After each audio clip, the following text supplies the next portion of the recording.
তো বন্ধুরা, আজকে আমি আপনাদের দেখাবো 15 থেকে 16,000 টাকার মধ্যে এমন তিনটা 5G স্মার্টফোন যেগুলো ওভারঅল পারফরমেন্স, ব্যাটারি আর ডিসপ্লে দেখলে আপনি সত্যি অবাক হয়ে যাবেন। কারণ এই দামের মধ্যে যে ফিচার্স আর পাওয়ার এই ফোনগুলো দিচ্ছে সেগুলো অনেক সময় 20 থেকে 25,000 টাকার ফোনেও ঠিকভাবে পাওয়া যায় না। এই তিনটা ফোনের মধ্যে দুটো ফোন 15,000 টাকার আশেপাশে পেয়ে যাবেন, আর একটা ফোন আছে 16,000-এর কাছাকাছি। আর সবচেয়ে ইন্টারেস্টিং ব্যাপার হলো এই তিনটা ফোনের মধ্যে একটা আছে অলরাউন্ডার ফোন, যেটা পারফরমেন্স, ব্যাটারি, ডিসপ্লে সব দিক থেকে ব্যালেন্স। কোন ফোনটা সেই অলরাউন্ডার সেটা আমি ভিডিও শেষে বলে দেবো, কিন্তু বিশ্বাস করুন ভিডিওটা পুরো আপনি দেখলেই আপনি নিজে বুঝে যাবেন কোনটা আসল অলরাউন্ডার। আর হ্যাঁ বন্ধুরা, এই ভিডিওতে আমি আপনাদের দেখাবো ইন্ডিয়ান কারেন্ট প্রাইস, বাংলাদেশ আনুমানিক অফিসিয়াল ও আনঅফিসিয়াল দাম, যাতে বাংলাদেশ থেকে যে ভাইরা দেখছেন তাদের কোনো কনফিউশন না থাকে। তো চলুন আর দেরি না করে আজকে ভিডিওটা শুরু করা যাক।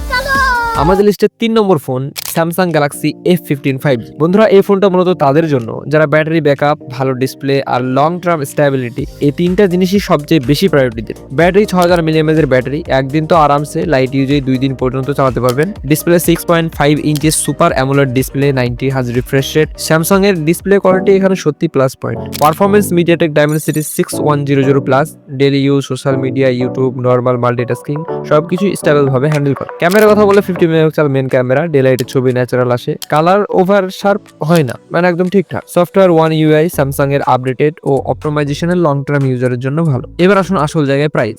ইন্ডিয়ান প্রাইস বর্তমানে প্রায় অ্যাপ্রক্স 14 থেকে 15,000 টাকার মধ্যে পেয়ে যাবেন, আর বাংলাদেশ 17,500 থেকে 18,500-এর মধ্যে পেয়ে যাবেন। অফিসিয়াল আনঅফিসিয়াল মার্কেট আপনি যেখান থেকে কম দামে পাবেন সেখান থেকে নিয়ে নিতে পারেন। ব্যাটারি আর ডিসপ্লে চাইলে স্যামসাং গ্যালাক্সি S15 5G এই দামের মধ্যে আমাদের লিস্টের নাম্বার 3-তে রাখা হয়েছে। আমাদের লিস্টে 2 নম্বর ফোন রিয়েলমি নার্জো 70 5G। বন্ধুরা, এই ফোনটা তাদের জন্য যারা ডিসপ্লে স্মুথনেস, ফাস্ট চার্জিং আর প্রিমিয়াম ডিজাইন এই তিনটাই একসাথে চান। ডিসপ্লে এখানে 6.67 inches AMOLED display, 120 hertz refresh rate, reels scrolling, video দেখা সবকিছু স্মুথ ভাবে করতে পারবেন। Performance MediaTek Dimensity 7050, daily use plus light to mid gaming ঠিকভাবে চালাতে পারবেন। ব্যাটারি কথা বললে 5000 mAh এর ব্যাটারি আর 67 ওয়াটের সুপার ফাস্ট চার্জিং। এখানে এই প্রাইস রেঞ্জে চার্জিং স্পিড বড় প্লাস পয়েন্ট। ক্যামেরাতে পেয়ে যাচ্ছেন 50 মেগাপিক্সেল সোনি IMX সিরিজের সেন্সর, সোশ্যাল মিডিয়ার জন্য ভালো শার্প ছবি দেয়। ডিজাইন স্লিম আর ক্লিন ডিজাইন, হাতে নিলে একদম প্রিমিয়াম ফিল পাবেন। এবার আসে আসল জায়গায় প্রাইস।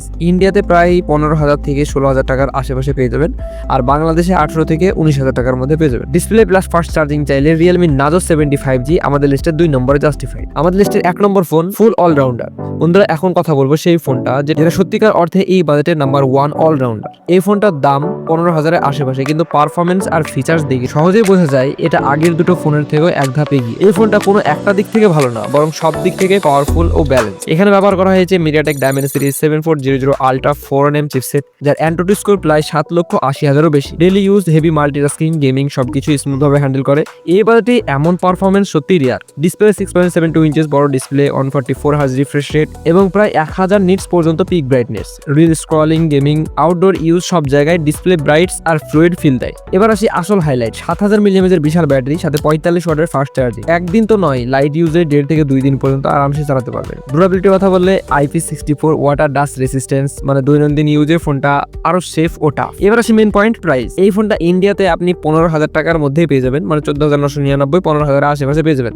আর বাংলাদেশে আনুমানিক 18 থেকে 19,000 টাকার মধ্যে পেয়ে যাবেন। বাংলাদেশ থেকে যে ভাইরা দেখছেন এই ফোনগুলোর বাংলাদেশ মার্কেট অনুযায়ী যেমন দাম সেটা আপনারা কমেন্ট অবশ্যই জানাবেন, তাহলে বাংলাদেশ থেকে যারা দেখছেন তাদের ক্ষেত্রে অনেক সুবিধা হবে, তাদের কোনো রকম কোনো কনফিউশন থাকবে না। যেহেতু আমি সঠিকভাবে বলতে পারছি না, তার জন্য আপনাদেরকে এটা বললাম। তাই বন্ধুরা, যদি আপনার বাজেট 15,000-এর আশেপাশে হয় আর আপনি চান maximum performance, biggest battery, smooth display, future proof 5G phone, তাহলে নিঃসন্দেহে রিয়েলমি P4X 5G হচ্ছে এই লিস্টের নাম্বার 1 অলরাউন্ডার। এবার বলি কার জন্য কোনটা বেস্ট হবে, আবার বলে দিচ্ছি। Samsung Galaxy S15 5G battery plus amoled display যারা চান তাদের জন্য বেস্ট হবে, আর Realme Narzo 70 5G display plus fast charging যারা চান তাদের জন্য best. Realme P4X 5G performance plus battery plus overall power, best choice. এখন আপনাদের পালা, কমেন্টে জানান আপনাদের কাছে রিয়েলমি P4X 5G কি সত্যি নাম্বার 1 মনে হয়েছে কিনা, আর আপনারা এখন কোন ফোনটা ইউজ করছেন, বাংলাদেশ না ইন্ডিয়া থেকে ভিডিওটা দেখছেন সেটা অবশ্যই কমেন্টে জানাবেন। বাংলাদেশ হলে বাংলাদেশ লিখবেন, ইন্ডিয়া হলে ইন্ডিয়া লিখবেন। আর বন্ধুরা, এখন আপনারা কোন ফোনটা চালাচ্ছেন, কেমন পারফর্ম করছে কমেন্টে অবশ্যই জানাবেন। আপনাদের রিয়েল লাইফ এক্সপিরিয়েন্স অনেকের ফোন কেনার সময় অনেক হেল্প করবে। ভিডিওটা ভালো লাগলে একটি লাইক দেবেন, আর চ্যানেল নতুন হয়ে থাকলে সাবস্ক্রাইব করতে ভুলবেন না। দেখা হবে পরবর্তী ভিডিওতে, ততক্ষণ পর্যন্ত সবাই ভালো থাকবেন, সুস্থ থাকবেন।